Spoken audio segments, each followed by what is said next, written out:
Tonight, we are talking about that movement as it plays out in our lives. Recently, a number of us went to a church planting convention, and we were overwhelmed by what God is doing in places like Africa and India and China. And I am just so honored to be a part of it.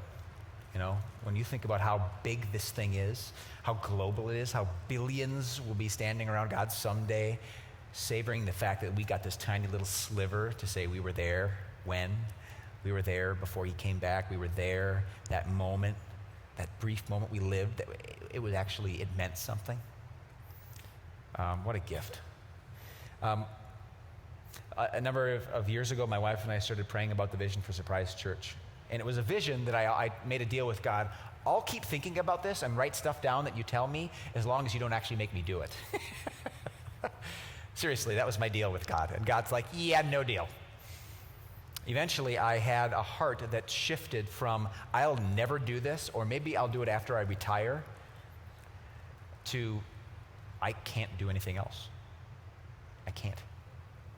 I have to do this. My wife and I have to do this. God just changed something in us to desire this vision and this church.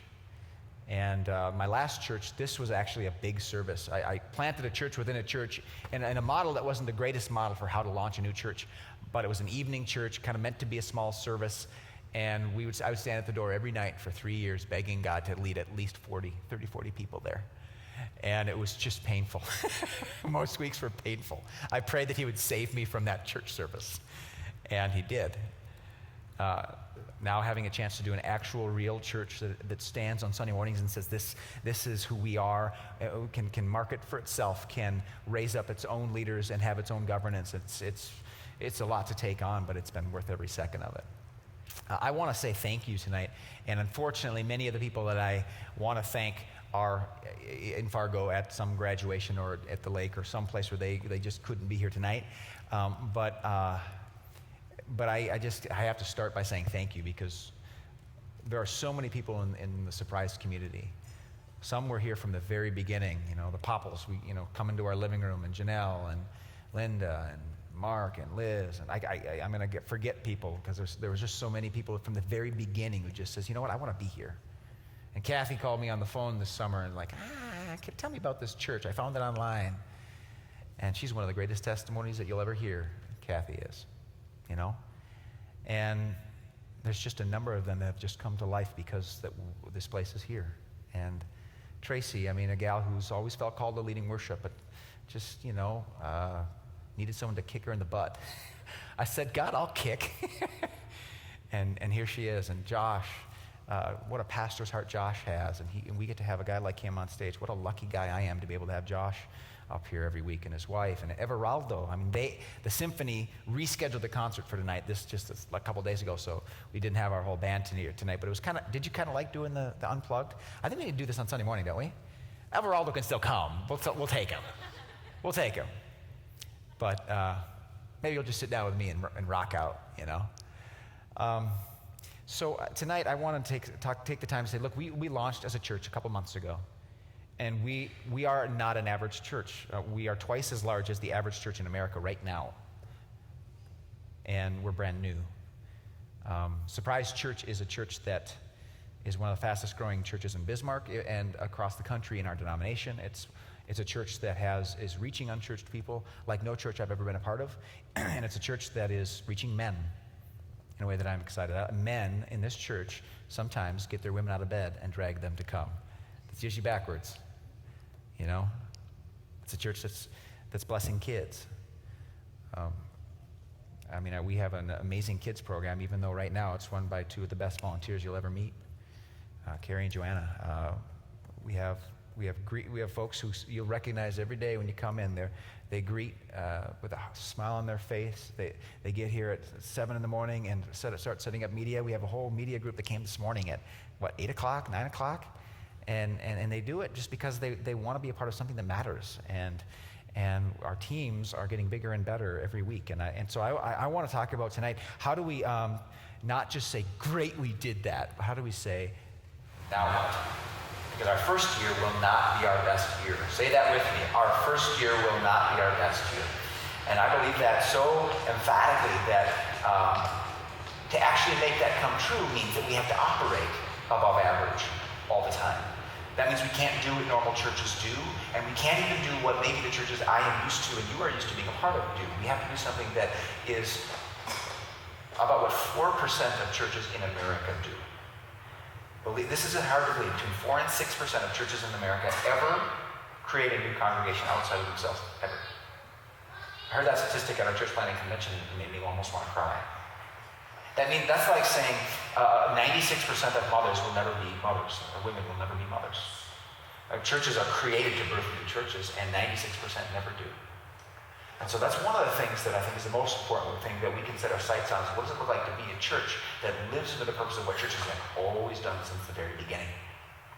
And so I want to talk just real briefly tonight. I don't have a whole sermon for you. I got a sermon for tomorrow. Sermon tomorrow, a little preview, it's called Drop Dead Generous. I'm not sure why the lightning happened as I said that. God, is that okay with you? Are you trying to... All right, if there's a storm warning I should know about on a cell phone, let me know. We don't have a basement here, but we have some pretty sturdy corners.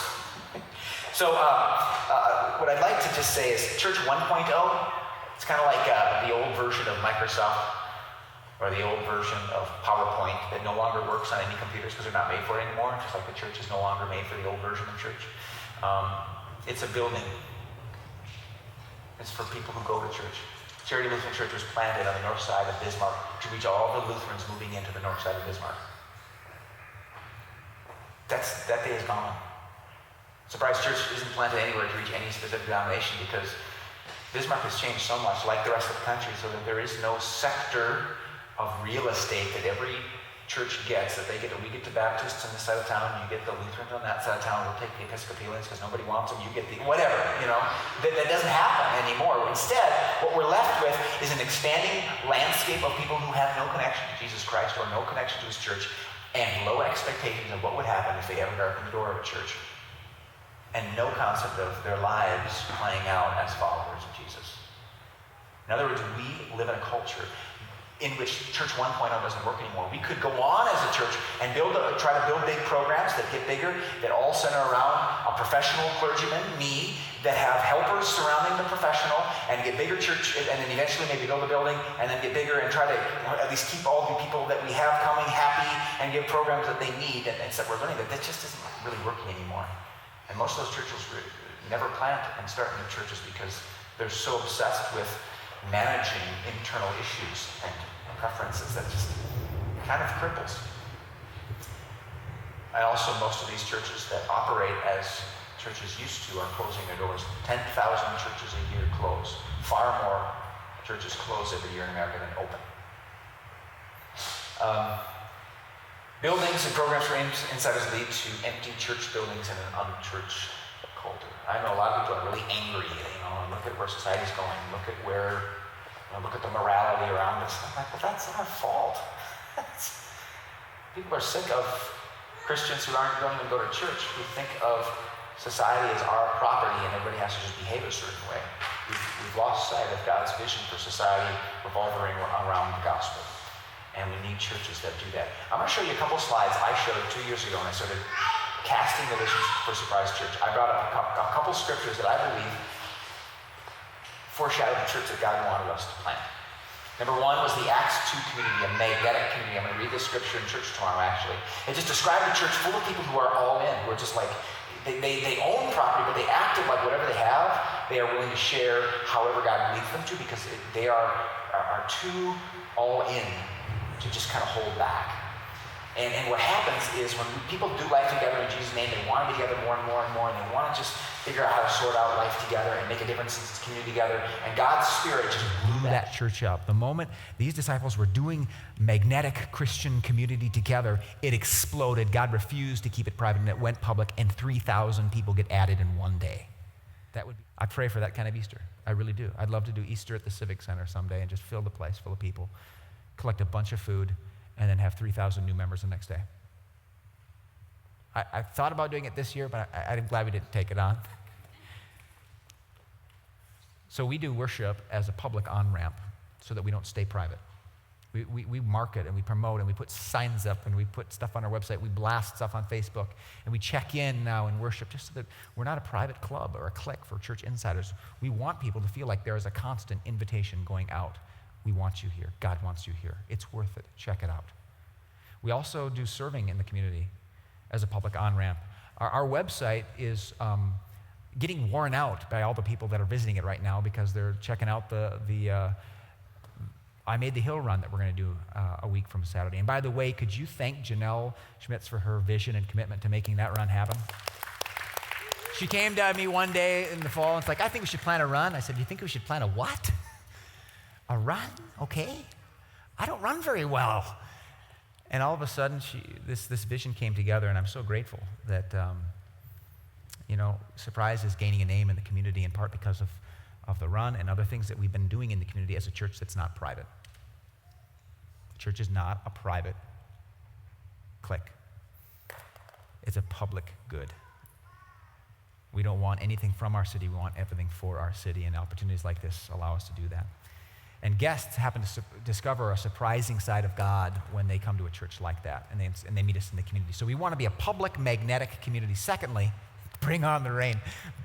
We want to be have a commitment that God called Israel to in Jeremiah 29. Israel was captured by an evil empire and carried away to live in captivity, and they had false prophets saying, you know what, don't even worry, God's going to rescue you really, really soon. And Jeremiah the prophet comes along and says, no, he's not. You're stuck here. Make the best of it. I thought that was the pizza. Make the best of it. I want you to invest in the city, and I want you to invest in the welfare of this city where you are captives, because the welfare of the city is your own welfare. And so God doesn't want this church to not think about this city and this Tri-City area. He wants us to say that our kids are going to drive on the roads interacting with the people God's calling us to reach. What kind of drivers do we want on the roads? What kind of kids do we want in our schools? What kind of families do we want at the shopping mall and everywhere else where we come into contact with people in the city? The betterment of our kids and our future is the betterment of our, okay, this better be the pizza. Okay, I'm just going to turn my deal off. Lacey, is my wife here? She's chasing our kids around. Tracy, can I just give this to you? Or somebody, Nate, I'll give this to you. If the pizza guy calls, tell him I'm busy. I should have farmed that one off. Anyway, so Israel was challenged to invest in their city, and so are we. We're not a private church. Love the city. Don't see ourselves, and many churches struggle with this identity of we see ourselves as a shelter from the evil world, and so we hide from the world instead of change the world. From the start, we have figured out how can we love our city and be known as a church who wants everything for our city and nothing from it. Because we're supposed to be here. God put us here for a reason. So this summer, I want to just encourage all of us to think about summer outreach. Raise your hand if you're right now on the summer outreach team. Just a quick show of hands. A couple of us who are here tonight. Amanda, well, actually your daughter's in your hand, but Amanda Parker has just agreed this last week.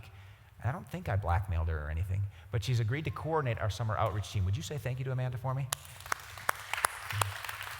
Now, I have not told her what that entails yet, but we're meeting on Monday, and some of you, many of you, were very active with us last summer. I was really concerned as the summer started coming. I'm like, wait a minute, you know what we could do? We could really be busy planning worship services all summer and not do any of the community outreach we did last summer. And what a tragedy that would be. But we have more people, so we can keep our worship teams running, and we can have a dual processor where we're also doing things in the community on Fridays and Saturdays and throughout the week.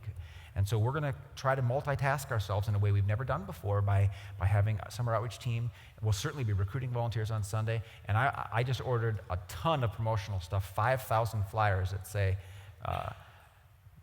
Summer at Surprise Church. This is just the front side. I want to run out of these and have to order more really soon. We're going to talk about, we have community meals once a month. We have surprise kids every week, so your kids can come and have a life lesson. And then here's our summer teaching series. We have an amazing race series coming up right after the race on the 23rd, where we're going to talk about how to run the race of life well. We're going to do a series called Misfits, how God uses oddballs like Pastor Matt Anderson. We're going to do a series called Villains, insert Pastor Matt Anderson in that one too, I suppose. And then Decision Making 101, how to make the right call when it counts. And so these series are aimed at people who maybe don't have a concept of church, but really, you know what, I'd like to think about how to live my life well. I'd like to think about how maybe I don't feel in the right place all the time, and what can God do with that? I sometimes feel like I'm the bad guy. What can God do with that? Sometimes I don't know how to make decisions. So we want to be a church that looks relevant and offers answers for people who are maybe searching, but we need people out in the community to share this welcome.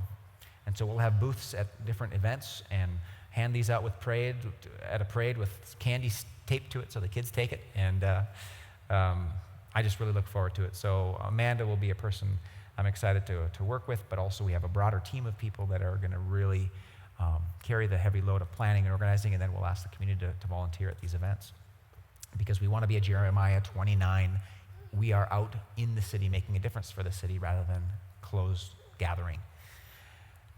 I'm going to spend a little bit of time on this one. Hebrews 5 just talks about, you know what, a lot of people who come to Jesus drink milk like a baby the rest of their lives, and they never get to eating steak. And I'm telling you, steak is too good to just stay with milk. Can I get an amen? Steak is just too good. Filet mignon, a little blue cheese on top, stop it. You don't go to a steakhouse and order milk for a reason. And you don't go to the church and sit in the back and just watch everybody else do things. You pick up a fork and a knife and eat your steak and pick up a bottle and feed someone new. So that's kind of a model that I like to have for folks to think, okay, what's the future look like as I come here? The future looks like you might start eating milk, and then we're going to show you how to eat cereal and bread and pastas, and then we're going to move on to fruit, and then we're going to move on to cheese, and then we're going to move on to meat, and then we're going to move on to steak, and we're going to show you how to cook your own steak and kill your own cow, and I better stop the metaphor right there. But we're going to show you how to feed other people. We're going to show you how to equip yourself so you can feed others. And that's what it looks like to be a growing member of the body of Christ. So we want personal spiritual growth that actually leads to an ability to make a difference. And of course, you've heard many times we talk about the parable of the prodigal son. I believe the church is called to throw surprise parties for people who come to church expecting that we're just going to make them feel guilty, like the son thought the father was going to make him feel guilty for coming home just as a screw up. We want to surprise people who think that they're either in trouble or they're in for a boring half hour, 45 minutes, or an hour, and that's the best they can hope for. And then they get surprised. And then the father in the story goes to the older brother, who's a bad older brother, and he says, you know what? You're not excited about throwing this surprise party for your brother that we thought was dead. Something's wrong. So it's a story that allows us to turn to ourselves, turn to our insiders, turn to our leaders and say, we want to be good older brothers instead of bad older brothers. We want to be the older brother that Jesus, the storyteller, was, who says, Dad, I want to go into the world, send me into this world, to this distant land to rescue my fellow brothers and bring them back to you, even if it kills me, and it did.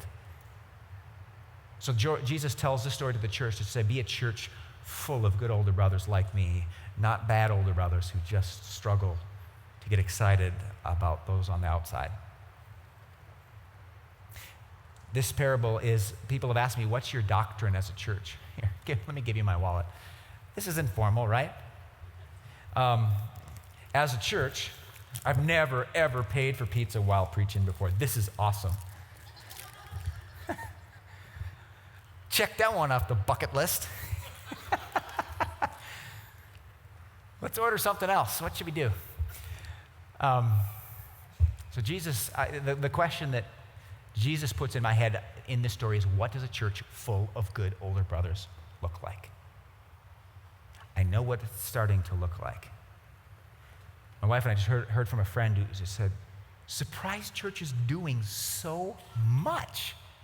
Where do you get all these people? Where do they get all the time? And why don't they just stick to Sunday mornings? So the word is getting out. So what I'd like to do in closing is just to encourage you to imagine an expanding family of Surprise Churches. I was thinking early on that we'd talk about this a few years after we start, but some wise men challenged me, you have to start talking about this right now, because otherwise you're going to develop a different kind of church. What if we woke up on a Sunday morning and we look into the camera and I say, I'd like to welcome our Surprise Church friends in Mandan and Dickinson and Minot and Williston and Fargo. Good to have you guys with us. Let's go. And we start preaching. I think that would be amazing.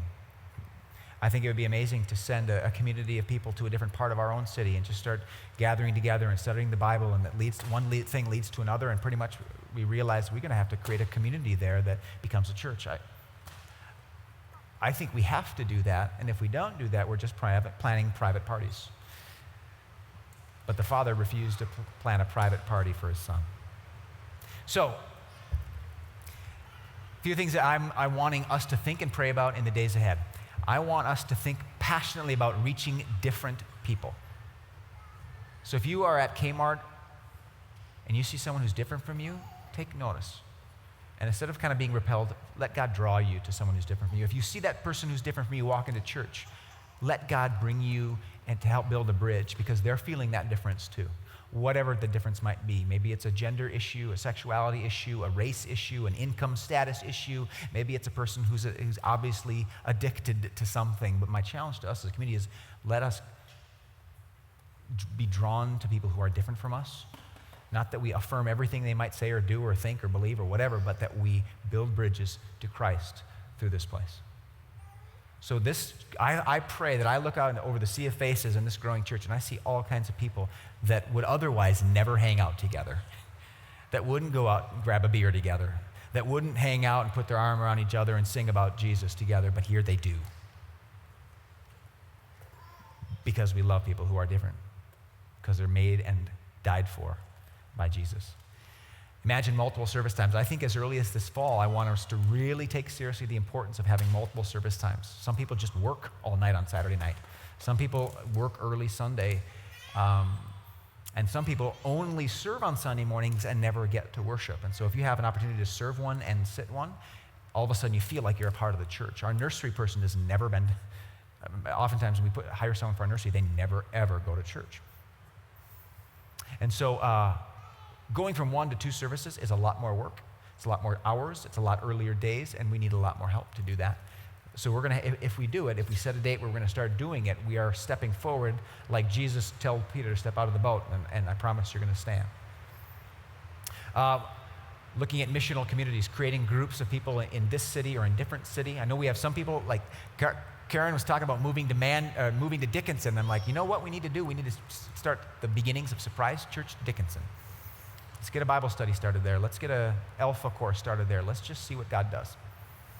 And I want us to always have our minds bigger than just our box, especially because when the doors close on Sunday, the lights go off, there's nothing left. The church has to leave the building, and that's, I think, one of the coolest things about Surprise Church right now. The church goes with us.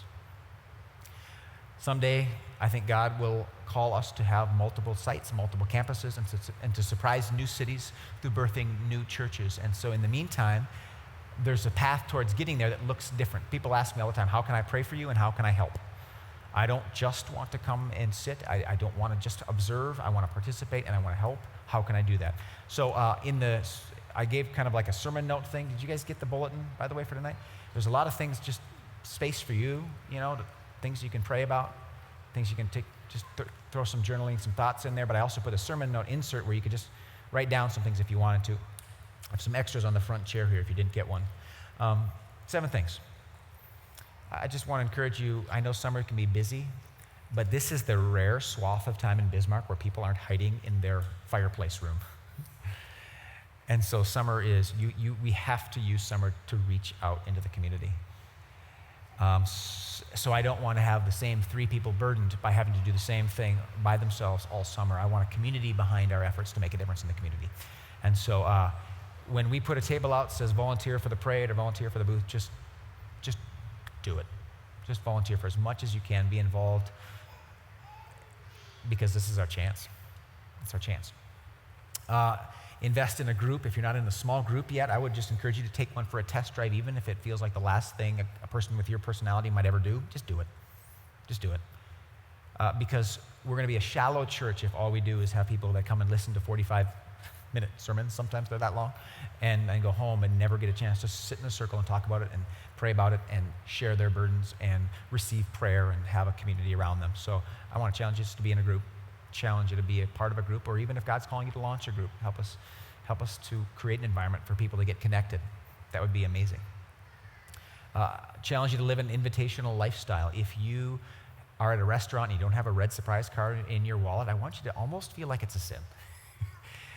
Pay one, leave a good tip. If you're a bad tipper, just don't bother putting one in there, of course. If you're getting gas, credit card, put the card in there. This week I had my red band on my wrist, and I talked to someone who needed church. I just gave them my band, and they put it on.